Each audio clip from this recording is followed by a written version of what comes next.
In this video, you will learn how to make the perfect sourdough bread at home. It is nice oven spring, it's soft in the inside, and it's a perfect sourdough bread. First, I will be talking about the tools. Don't worry, you will be using only the minimal tools you need.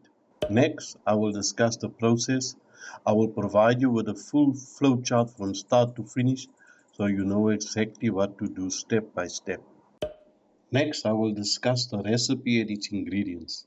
We will break down each ingredient and explain their role in making your sourdough perfect. Next, we will discuss kneading, also known as dough strength. You can also use a mixer for this purpose. The bulk fermentation follows next. Then, afterwards, the shaping of the dough starts. Next, we will discuss the second fermentation process, also known as proving. Once that is finished, we will be baking our dough. And number 9, we made our first sourdough bread. So, these are the tools you need. Ideally a large metal bowl, Benetton bowls if you have, or a round bowl for shaping the dough with the kitchen towel. If you're just getting started, a scale is super helpful too. A large 2-liter enameled cast iron pot or a Dutch oven as they are known. You will need at least one piece of non-stick silicone baking paper, an oven for baking your bread. Preferably you also have a fridge. You also need a sharp razor blade for scoring the dough. An oven thermometer is useful for baking at the right temperature. And lastly, you need a measuring jug, a spatula, and a scraper. You will need a sourdough starter for this recipe. If you don't have one, don't worry, I'll be linking my recipe right here. And this is a full process from start to finish. You ready your starter 8 to 12 hours before you mix your dough. I really like to do this in the evening.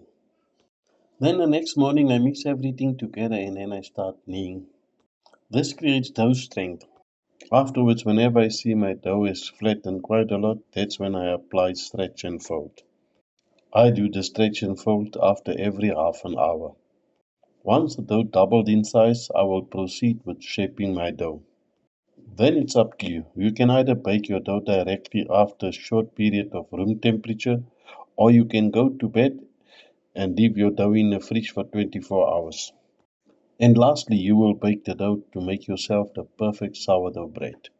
So for your sourdough bread, you only need flour, water, salt, a starter as ingredients. Nothing else should be put into a sourdough bread.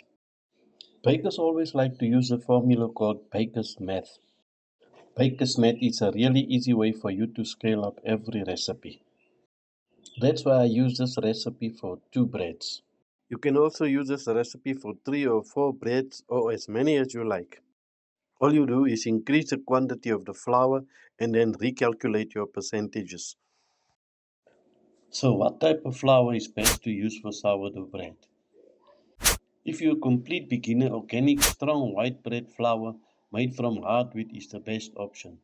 This flour will give you the easiest and strongest gluten development.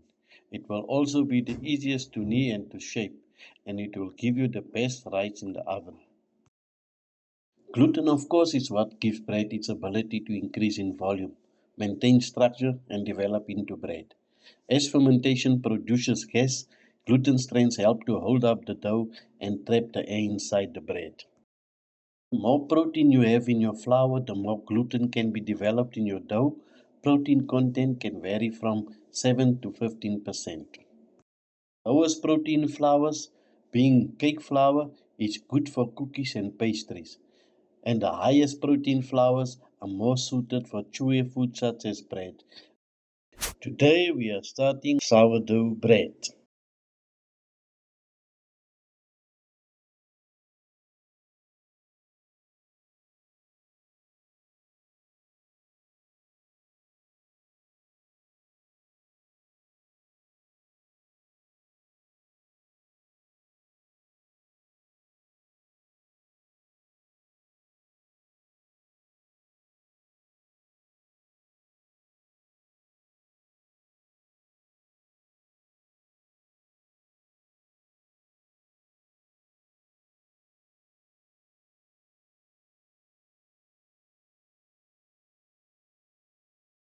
All ingredients have been added, and now we're just going to use our hands to stir everything together.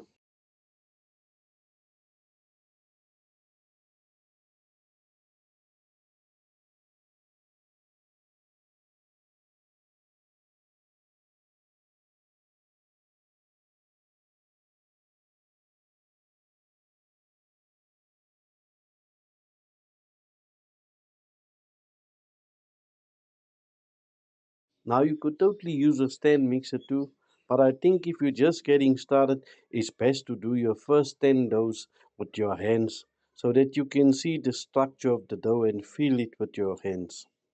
You will understand much better how the dough should feel like. So I challenge you, try to make your first 10 doughs by hand completely. So this has been mixing for around 4 minutes by hand. Everything has been mixed nicely together. And now we will be waiting for around 10 minutes. That will make all the difference. The dough is going to come together just by waiting 10 minutes. Just to show you, check how the dough looks now. If I stretch it, it completely breaks. Hello again, I'm back again. With slightly wet hands, I'm checking my dough again. And see, this is exactly what I promised you. It developed this amazing gluten network just by waiting 10 minutes.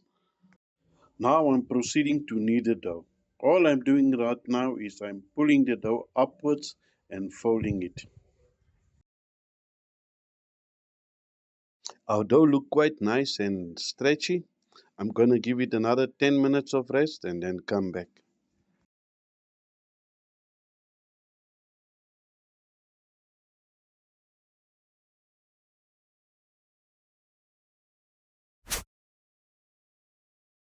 I transferred my dough to another bowl to apply the stretch and fold technique.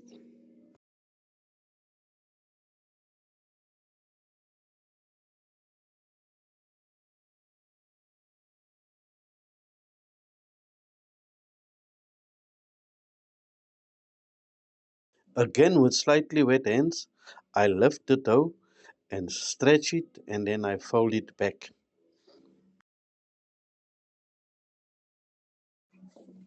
Lift, stretch and fold. And then on the other side, I lift, stretch and fold. And then we do the last side. We lift, stretch and fold. Now I'm going to do this 4 more times. I'm going to let it rest for half an hour and do the stretch and fold again.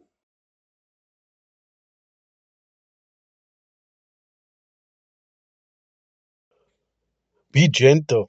When stretching and folding the dough, avoid pulling and tugging aggressively. Use a gentle touch to gradually stretch the dough without exerting excessive force. This will allow the gluten strands to stretch without tearing. Work from the edges. Start by lightly pressing down the dough's edges to flatten them slightly, then follow and gently stretch the dough outward from the edges, working your way towards the center. This technique helps distribute the tension evenly and minimizes the risk of tearing. Fold it with care. Once you've stretched the dough, carefully fold it over itself like folding a letter. Again, be gentle and avoid applying too much pressure. The folding process helps to strengthen the gluten network and creates layers in the dough. After folding, rotate the dough 90 degrees and repeat the stretching and folding process. This ensures that all sides of the dough receive equal attention and helps develop a well-rounded structure. I don't want to make this video too long, so I'm going to fast forward it and show you the last step.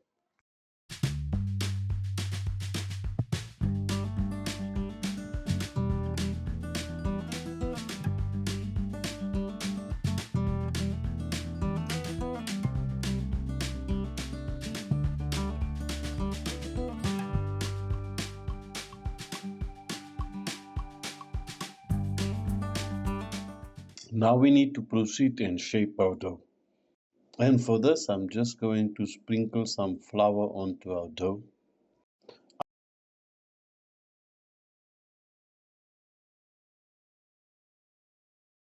I'm also sprinkling some flour on top of the table so that the dough don't stick.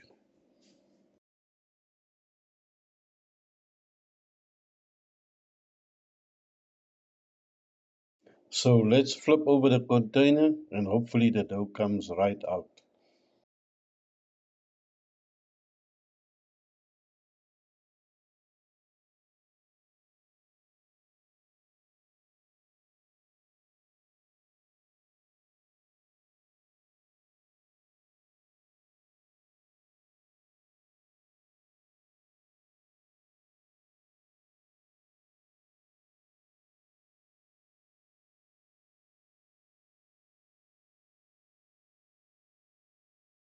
I divide my dough into two pieces as I'm making two breads.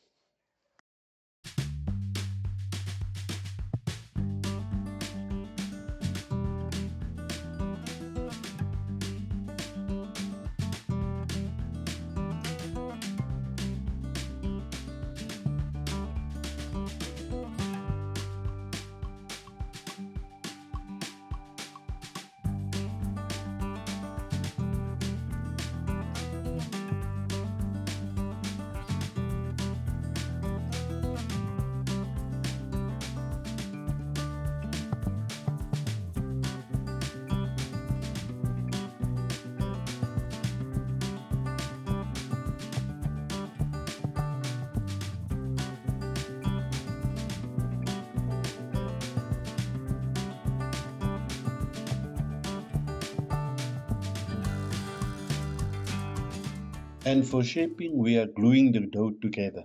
I will take the one side and fold it into the middle. Now I repeat the same thing from the other side, gluing it together.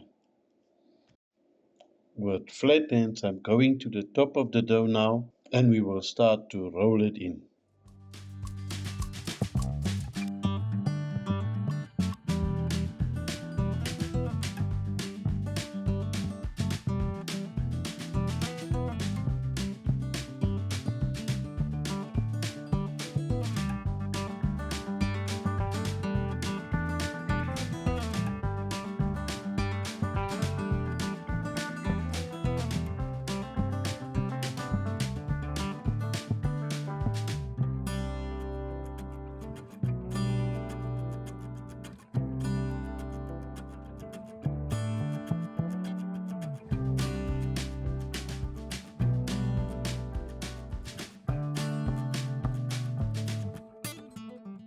I do the same with the other piece of dough, gluing it together from the one side and then from the other side.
Now for this purpose, I'm using a rice strainer to shape my dough.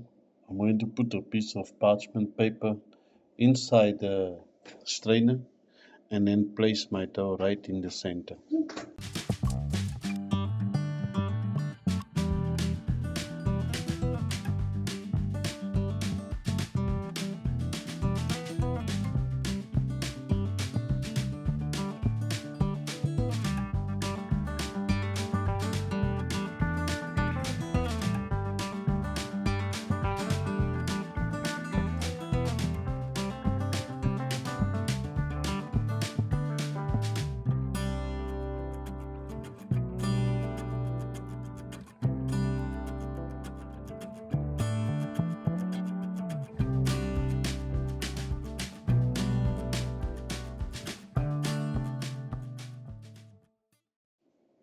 I cover the dough with the kitchen towel now, and then this dough goes into the fridge overnight.